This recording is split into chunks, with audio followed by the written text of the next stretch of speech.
金门快艇并船死亡的事件，互两岸的局势是愈紧张。美国白宫甲国务院拢表示讲支持台海和平，嘛呼吁讲大家得爱冷静。咱国国防部是强调讲，国军未主动介入未来性权冲突，也毋过会做好准备。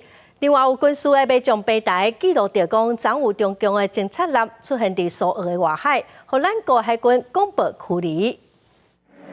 中国快艇并船造成2位死亡的事件也未煞。19金厦邮轮阁遭到中国海警强制停船临检，两岸紧张的情势阁升悬。美国白宫国家安全顾问苏利文2日虽然无愿意评论这件代志，也过重申支持台海和平稳定。美国国务院也呼吁各方自我克制，希望两岸进行有意义的对话。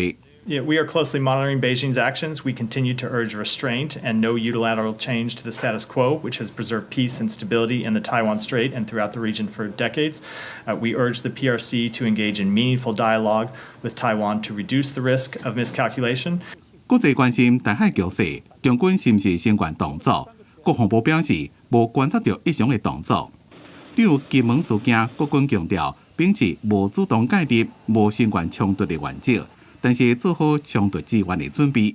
目前南方外离岛的兵力并无提升。那要求外岛防卫部及海军先行预拟可能的冲突态样及处置的方式，纳入平时的演练，做好冲突资源的准备。那另外，国军本着不直接介入、不升高冲突的原则，保持监控。若海巡有需求，依令实施应援。只是这一边军事粉砖又搁记录到，有一台强军的电子侦察舰20出现伫咧苏澳外海，想要撞入咱24海里连接区，并且甲咱海军的贵人级驱逐舰对峙，遭到广播驱离。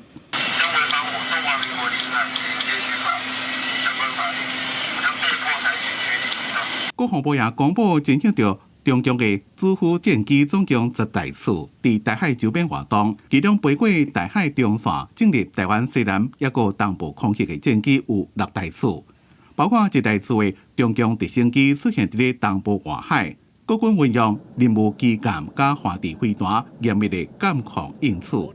记者综合报道。